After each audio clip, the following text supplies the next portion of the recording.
I hope what people are hearing is that we don't need to, I think sometimes we aren't sharing stories in digital places because we overthink it, we overcomplicate it. It can be more simple and more impactful than we realize. I hope some of the very practical things I shared would inspire people to say, okay, I can do that. I can write an email this week and ask people 3 questions and ask them for a photo. Everyone can do that. So I hope people hear that it can be done. And I hope also people hear that we have a responsibility to steward and tell stories of God's work, declare his work one generation to the next, tell of his mighty deeds. That there is good news to share. And there is lots of doom and gloom in the world, doom and gloom in the church, that people love to focus on bad news. We all know that the algorithm loves to feed us more bad news because we react to it, but there is a lot of good news to share. And I think we need to encourage one another, to spur one another on through these encouraging stories.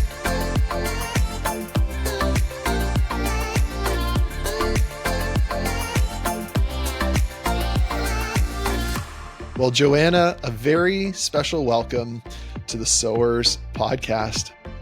Thank you. Glad to be here with you today. I would love for you, something that I ask a number of my guests when we first jump on is, I think there's such power in being reminded of how we came to know Jesus ourselves. Would you mind sharing with us a little bit of your own story of coming to Christ and how the gospel was sown into your life?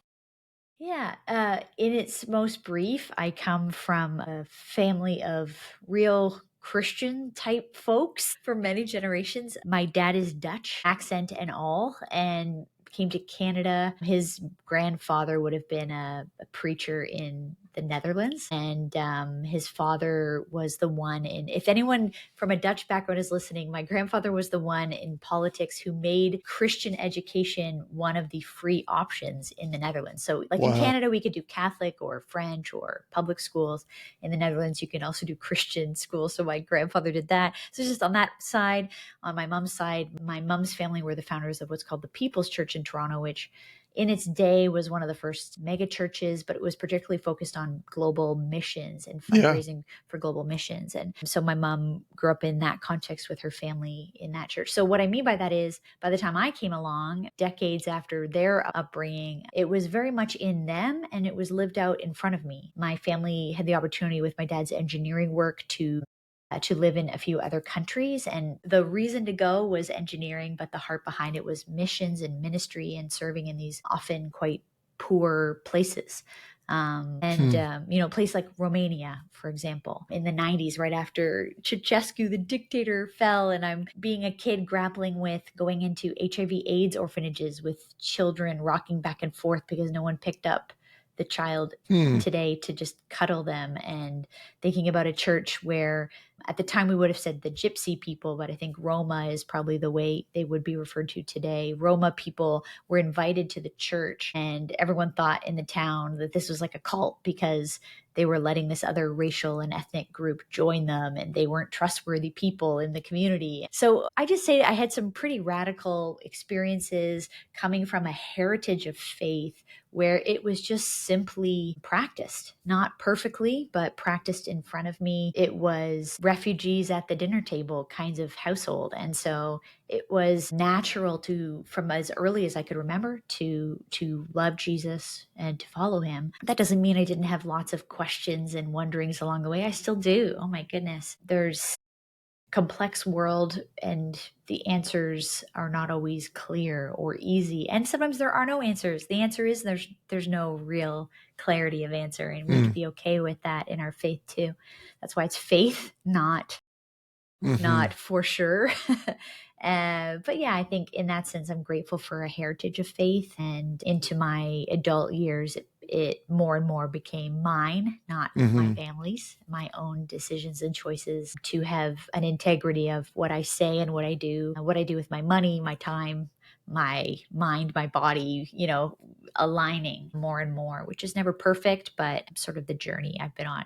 It's a bit of a roundabout way of answering, but as long as I can remember, I have known Jesus and loved Jesus and talked to Jesus, talked with Jesus and heard from him since as early as I can remember. But my own faithfulness to him has come and gone a little bit.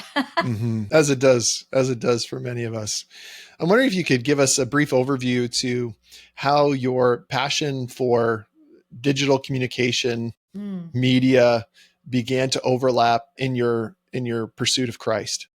Yeah. Well, again, like in high school, I was part of a youth group where there were like 300 students in this youth group, which felt like a high school of its own Hmm. because there were so many of us. And I became some sort of volunteer communications director there. Like I Okay. talked at school, I was doing the announcements and I liked media. And it was in an age where like those colored Apple computers were the thing everybody wanted, and video software and technology and digital cameras and all that stuff was starting to be more affordable and accessible to an average person. But coming from an engineering background with my dad, arts and creative wasn't like a valid career path. I went into a business program, and no, I shouldn't say not valid, but it just wasn't considered like you do Hmm. something practical. And so I came out of school with a focus from business and marketing. I was in the era of like, I lived in this town where the Blackberry was invented, Waterloo, Ontario at the time, and studied there.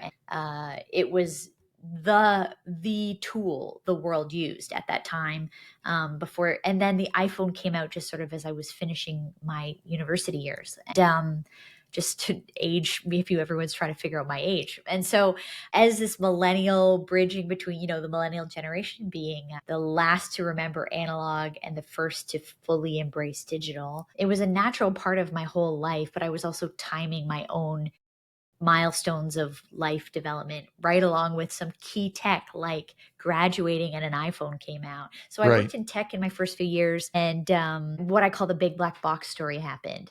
The tech we sold at this company, doesn't really matter what it does, but what it looked like was that ultimately like a big black metal box, like a CPU, and companies would buy stacks of these to read stuff on their networks.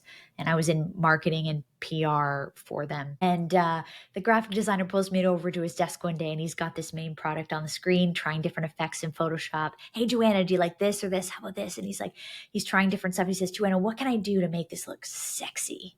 I'm like, man, there's nothing you can do to make this look sexy. Like, Mm. it's just a big black box. And I felt like in that moment, in that, I can picture it in that cubicle. This is like classic tech company. There's like foosball and beer on tap and like people playing in the background. And I'm standing at this desk, and I felt like the Lord spoke very clearly to me in that Hmm. moment in a way I have only heard that clearly a few times. And it was like, what are you doing, Joanna? Like, you don't care about the big black box.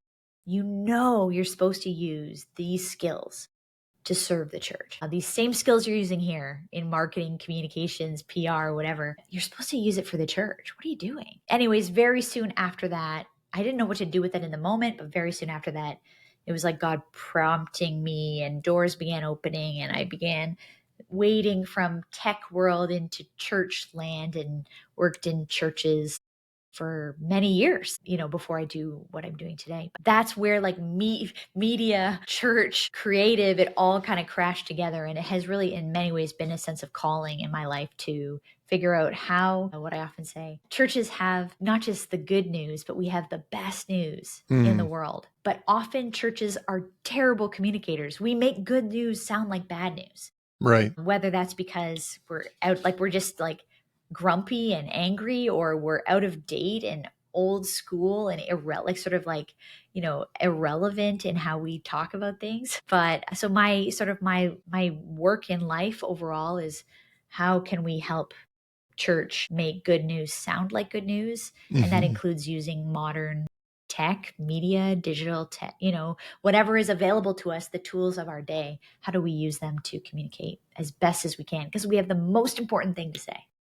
Thinking of some of your earliest experiences working in a church, I'm wondering if you could talk about the evolution from where tech was at that point to Mm, now, as you're helping churches think through this, have the podcast, yeah. on TV. Like how has the tech evolved?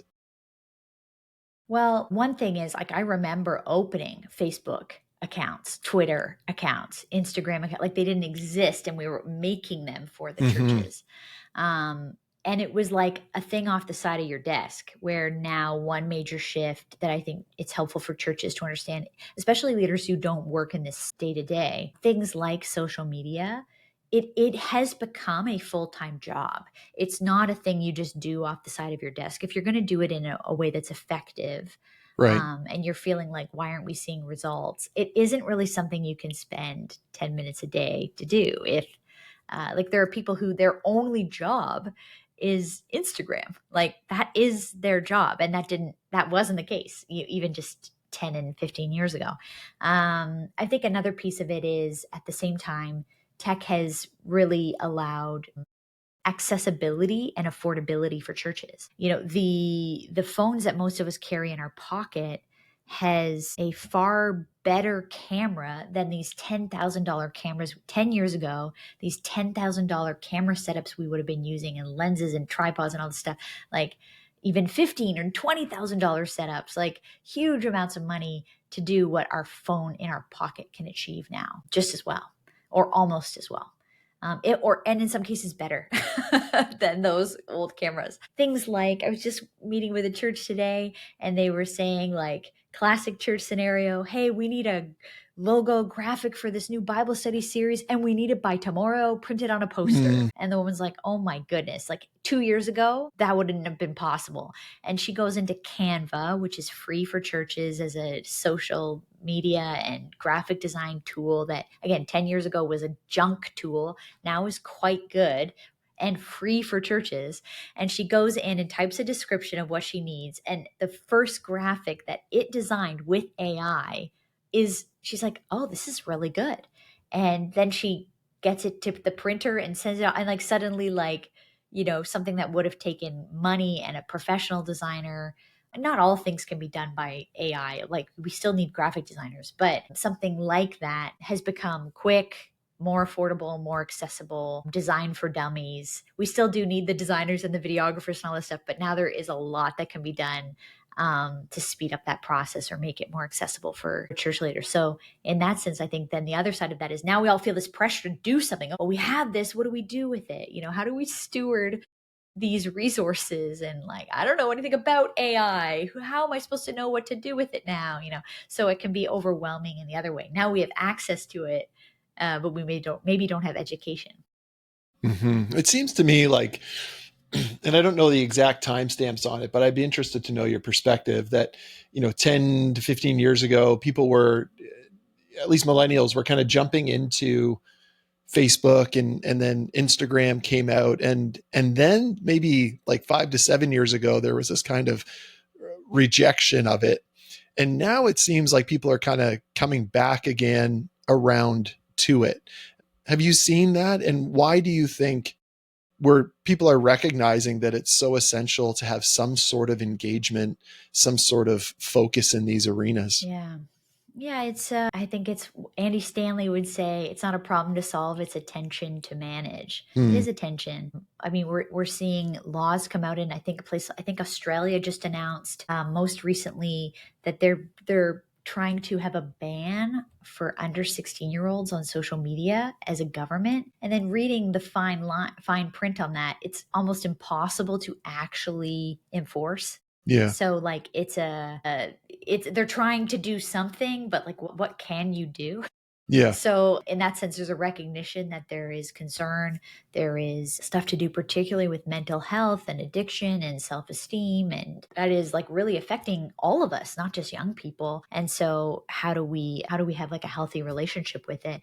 But maybe if I could compare it this way, I don't know where it sits on the spectrum. People might disagree with me, but so if you have a problem with alcohol, the solution would be, do not drink alcohol at all, period. But if you have trouble with overeating, if you have a food addiction, the solution isn't don't eat. Right. We need to eat to Yep. sustain our lives.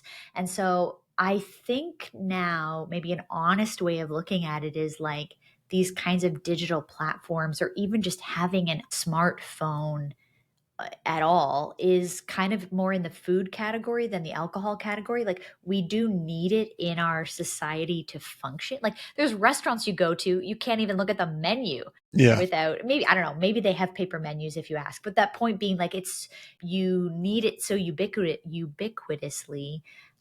It's closer to the food addiction category than the alcohol, because I don't know how you could cut it out of your life completely, but we do need a better relationship with it. Hmm. And I do think churches have an opportunity, maybe even a responsibility, to help disciple our people in every category of life. And if this is a big one right now culturally, then this would be one of, how do we grapple with it, and where as a church are we hurting and helping people, like forcing people to go online to do things to interact with our church versus, in person. How are we Hmm. managing that? It is complicated. It's a tension. What is the power of storytelling? Because I think that's probably a key motivating force to being engaged online. Yeah. Telling your story. So why is storytelling so powerful, and how can churches begin to do that effectively?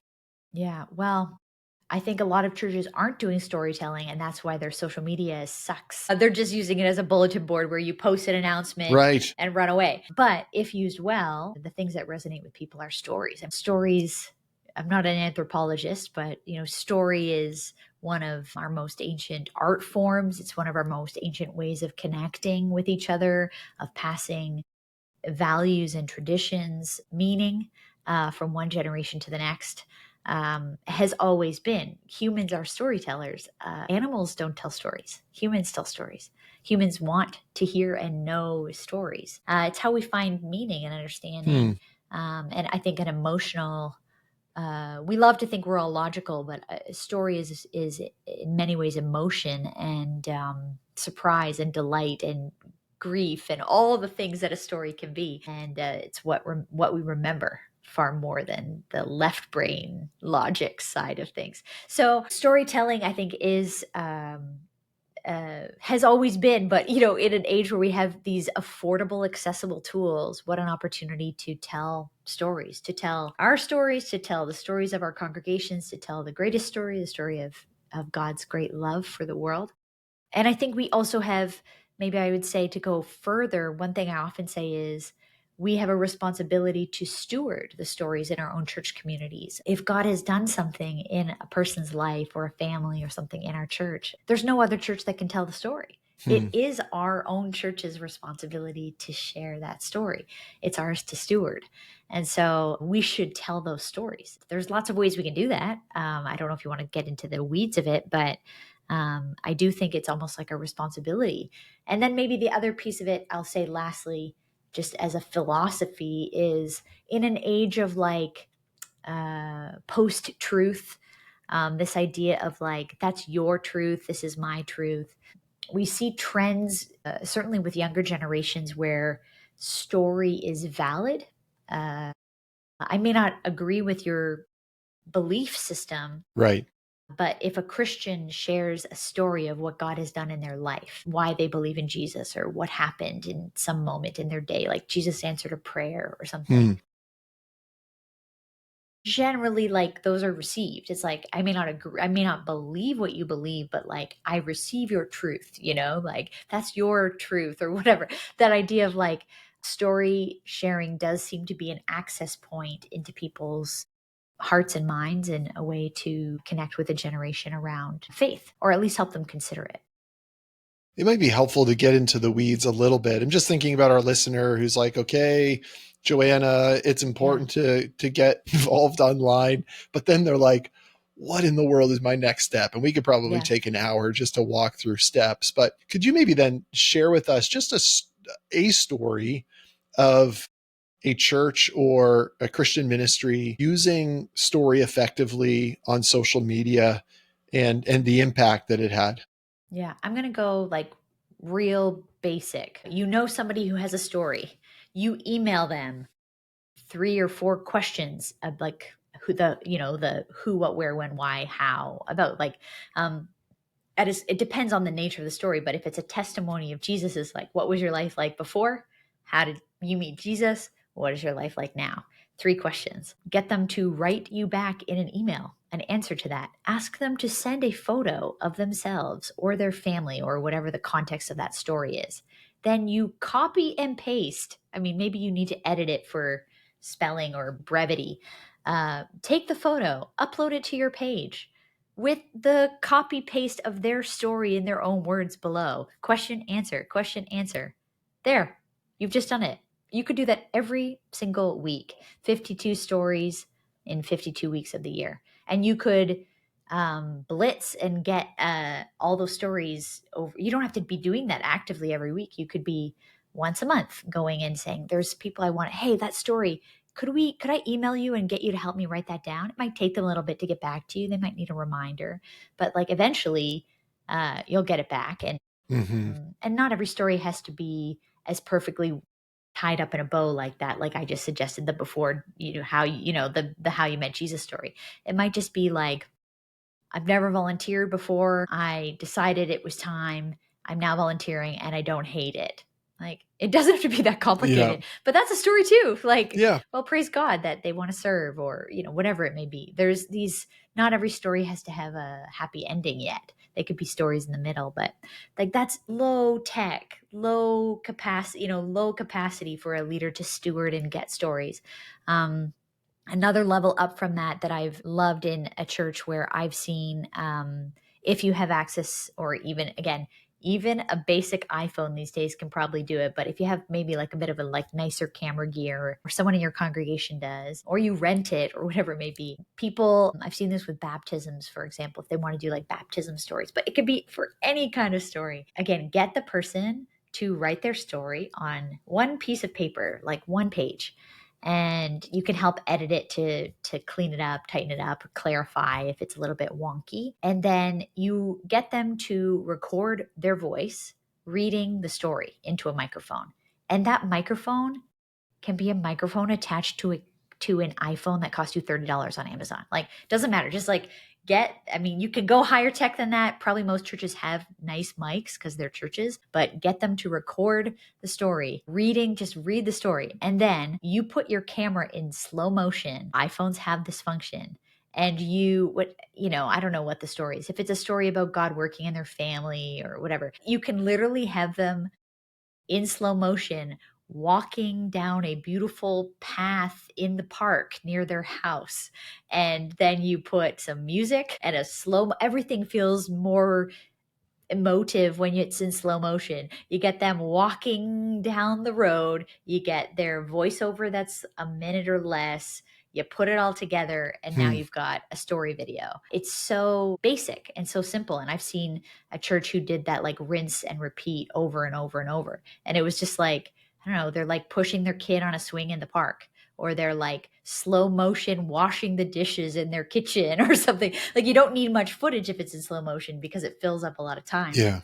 And you just get a few clips of them doing something in slow motion. You put their own voice reading their thing behind, get a nice song behind that suits the tone of the story. Great. You got a story for Sunday. You got a story for Easter. You got a story for social media. Again, I mean, these are like very, very like detailed practice. I could go even, we could go even further into it, but people can reach out to me if they have more questions about how to pull that off. But I'm just trying to illustrate that it doesn't have to be complicated. Right. We can use very simple tools, and we don't need to compete with $1 million budget ad campaigns. We can use the tools we have to tell the stories. And of course, like that's a story then that the church can use. They could use it this year, and then 2 years from now, that story might be relevant to a sermon series. So they use it again. The story isn't old, or it can be shared around to family and friends. It can be like, hey, this story feels like a story of someone hit forward, share it with them. It might impact them. So all to say, a story like that can be used more than once. It has a long shelf life. It can go far. It can be used in means of encouragement, evangelism, etc. It kind of depends on the story, but they don't have to be that hard to pull off. Right. How important would you say like the branding or the look is? Or would you say, listen, something of story is using the examples that you did, like just having those there is better than nothing. Like, Yeah. where is the tension in that Yeah. relationship. Because you'll see like churches with large budgets that are able to pull off, wow, every post, like it could be one of these things you're talking about, but that Yeah. it also has the Sure. background that's their church's chosen social media colors. And so someone goes, oh, I can't do that, so therefore I'm Yeah. not going to do anything at all. Yeah. Well, maybe on one level, I'll just say doing it and making it look really good is easier than ever Hmm. and cheaper than ever.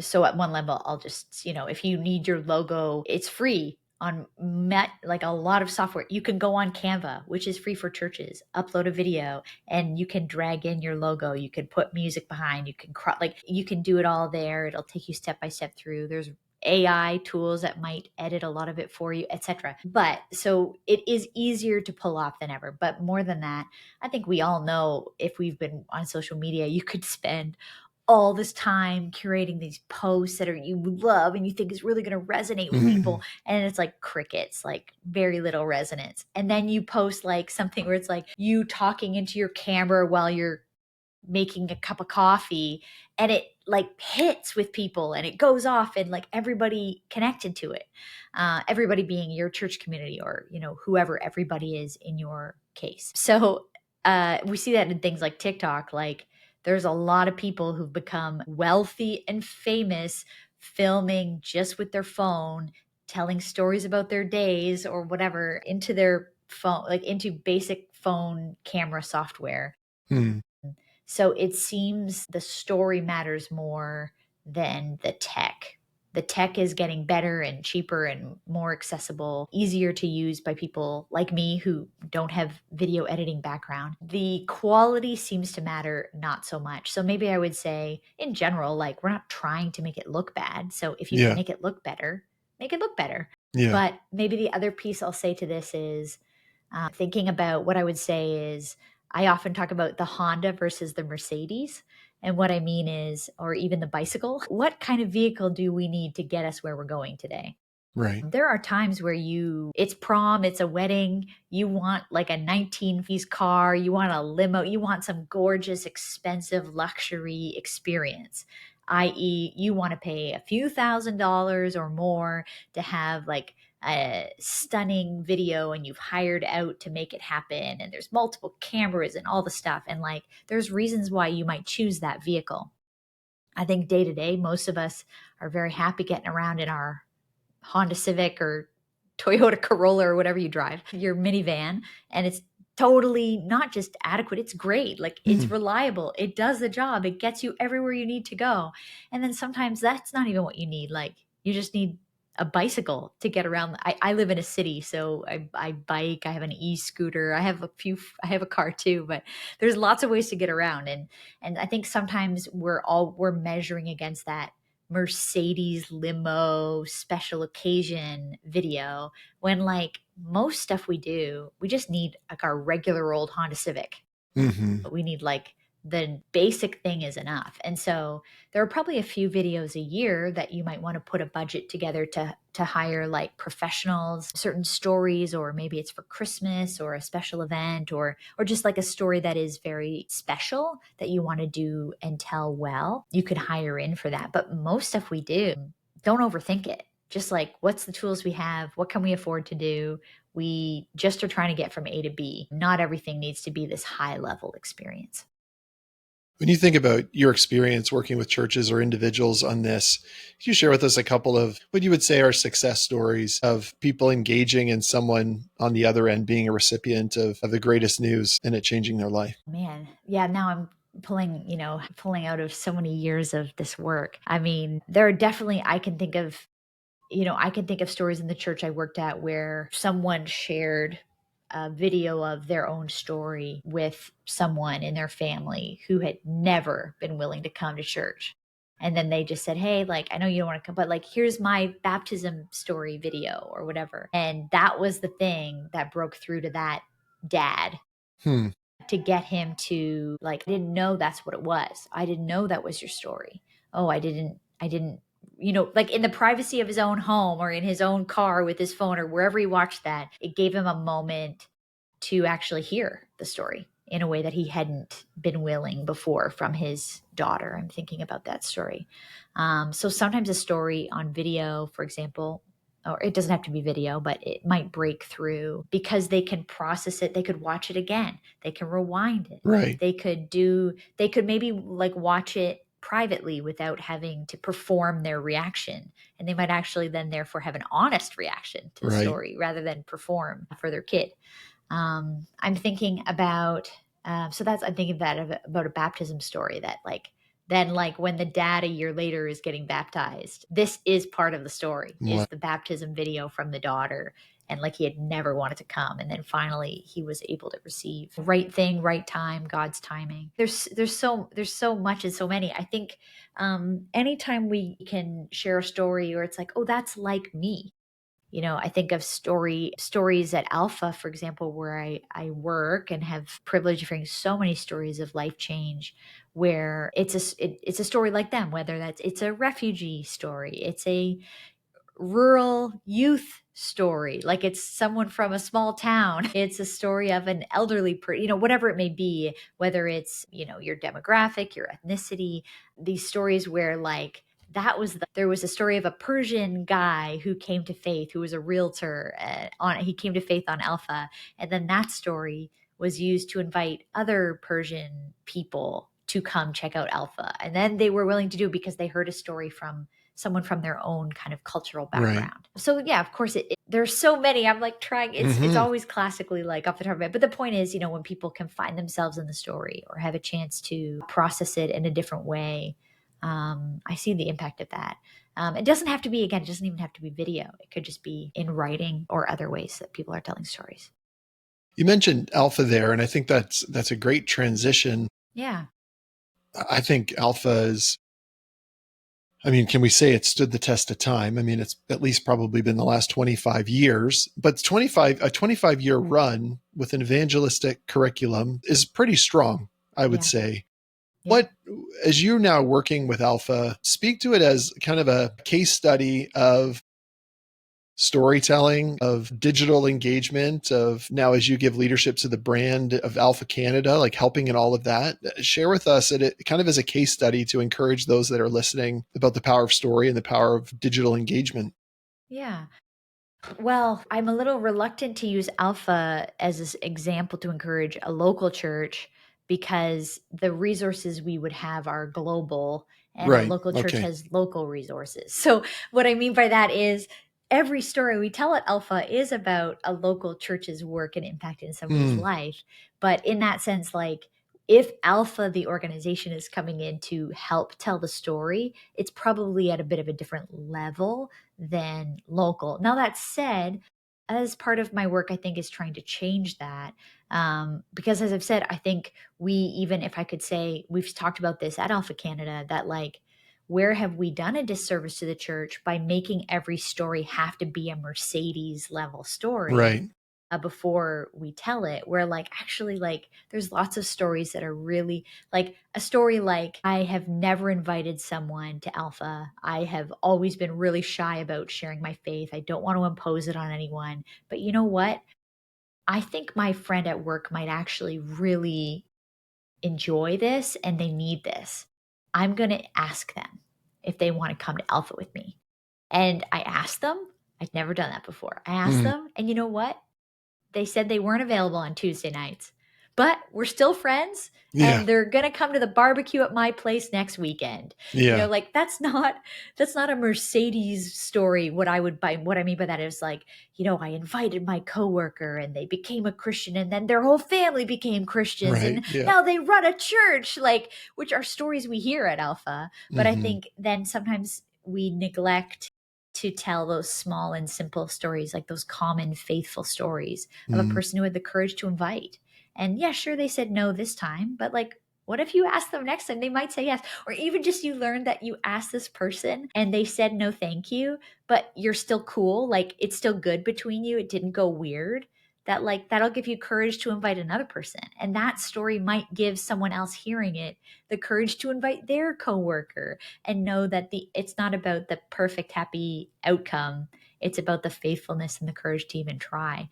And so I think sometimes maybe I'll say that the bigger Alpha thing can come in and say that only a certain kind of story matters, but actually I think all those stories are like important and impactful. So maybe that's a bit of, an indirect way of kind of coming at some of what you're talking about. But at Alpha, we're hearing stories of what God is doing across the world, but as particularly in Canada, it seems to be a really remarkable moment, if I could speak to that, Matt, because we have the privilege at Alpha of hearing from, working with, serving churches, like so many denominations, so many, like from urban to rural, from like church plant to 250-year-old church, and Catholic, Protestant, Pentecostal, Baptist, a Chinese church, a Caribbean church, whatever. I mean, all of Yeah. these kinds of churches, and hearing like this pattern we're seeing over and over in the story of like, this is like a unique moment in Canada. I don't know if others you've been speaking to on the podcast have been speaking about this, but we're seeing something unusual that we haven't seen in like more than a decade, if not more. And even like we did at Alpha, we did like a huge research survey earlier in 2024 that came out in this something like May, June of 24, alphacanada.org/reigniting hope. So reigniting hope, sharing the good news in Canada. And the point being, it was a follow-up to a survey we'd done a few years ago, researched like hundreds, thousand pastors, leaders trying to get their context. And there is something where like people are more open to faith and discussions about Jesus than we've seen in a long time. There is like an openness and a hunger and a curiosity across the country that we're hearing from all kinds of churches. We're also seeing that in the churches and the leadership of churches, that there is a desire, a longing, an interest for, whether we call it evangelism or just faith sharing or, good news, talking about Jesus. There seems to be even like an increase in the temperature of that, where even leaders themselves are reporting higher levels of having these conversations in their own personal life. We're seeing movements in churches to organize around these activities, movements of prayer. Like I just was at a prayer meeting where they were expecting a bunch of churches in Toronto, different denominations and groups gathered together. And I live in the downtown of Toronto. Matt, I've never seen this before. I went because partly I went as a church participant, part of my congregation, but I also went, also wearing my Alpha staff hat. We were expecting about 150 or 200 people. 1,000 people showed up on a Thursday night to pray. 1,000 people. Like this, I've never seen before in Toronto. I know other cities have seen it, but in my city, I haven't seen that in my adult life. There is something that maybe Alpha is taking notice of, because we can see that pattern tracked across all kinds of types of churches. What God is doing across the country. There's churches that they're expecting 100 people to come to Alpha and 300 are coming. Like the problem is they don't have enough volunteers or food. Like that's a good problem. Like so many people are coming to explore faith. They don't have, or like they need to start a whole new table with a new language group. I mean, again, in a Toronto area context that I'm thinking of, because that's where I live, there's so many like new immigrants who would prefer to do Alpha in their own languages. So, I mean, the stories go on, but there is something stirring. And I know, your listeners, and Matt, you and I don't know each other too well, but this isn't how I normally talk. It is a new thing, or, a hashtag watch this space. Like God, what are you up to? Yeah. And how do we get to be, how can we be part of it? Or like, what is our piece of this? And so then at Alpha, my little piece of that in the Alpha story is like, how do I help tell these stories? How do we find, even just like, where are these young creatives across the country who might want to pull out their iPhones and capture the stories of what God's doing when 300 people show up when they expected 100 at their Alpha, or like when they're running a whole table that's in, an Arabic language group at the table, not that we have to be careful. We're not trying to violate privacy. So of course we would never want to show videos without people's permission if they don't want to be included in the stories. But there's an opportunity, I think, to kind of like catch up to what God is doing and try and tell those stories online and, everywhere else. Well, it just reminds me of Jesus' words, and it's a theme And a scripture that comes up regularly on this podcast is when Jesus says, the harvest is plentiful, but the laborers are few. Or as Yeah. I heard someone else put it, he said, there's more interested people in hearing about Jesus than there are interested Christians to tell them. And certainly what you're talking about here illustrates that point. As we close, Joanna, could you share with us what you've already shared with us around, there's a hopefulness there, but what would you want to be as your closing words to those that would be listening about sowing of the gospel in the digital realm, and then given what you've determined and what Alpha has discovered through these statistics? Yeah. I hope what people are hearing is that we don't need to. I think sometimes we aren't sharing stories in digital places because we overthink it, we overcomplicate it. It can be more simple and more impactful than we realize. I hope some of the very practical things I shared would inspire people to say, okay, I could do that. I can write an email this week and ask people 3 questions and ask them for a photo. Like, Yeah. everyone can do that. So I hope people hear that it can be done. And I hope also people hear that we have a responsibility to steward and tell stories, to tell the stories of God's work, declare his work one generation to the next, like tell of his mighty deeds, that like there is good news to share. And there is lots of doom and gloom in the world, doom and gloom in the church, that people love to focus on bad news. We all know that the algorithm loves to feed us more bad news because we react to it. But there is a lot of good news to share and to hear. And I think we need to encourage one another, to spur one another on through these encouraging stories, even if they're small and simple. Like, I invited someone and we're still friends, even though they said Yeah. they didn't want to come to church. Amazing. Praise God that you had the courage to try and you're still Mm-hmm. friends. Cause like, yeah, it is that simple. I think Carrie Newhoff just posted a stat, something like 75% of people would come to church if you asked, but only 2% of Christians ever ask. Yeah. So the harvest is plentiful. Mm-hmm. Other countries in the world are puzzled by us because we don't share our faith. They're puzzled because we seem to be often worried about political correctness or offense. We're not trying to offend on purpose by any means, but sort of out of a fear of offense, we say nothing. But I think if we can share stories, Mm-hmm. maybe that's a Canadian way to be softer about how we share good news. Mm-hmm. Would you share some stories? And that there are people who aren't interested, but there are actually more people that are interested than Mm-hmm. aren't interested. People are looking for truth. People are looking for hope. People are looking for something long lasting in a time of, quick fixes. Mm-hmm. And I hope that people feel encouraged to do that in person, online. It doesn't even have to be your story, just share somebody else's. Mm-hmm. But yeah, there are stories to tell, and it's our great privilege to be part of it. Joanna, thank you for being part of the Sowers podcast. Thanks, Matt.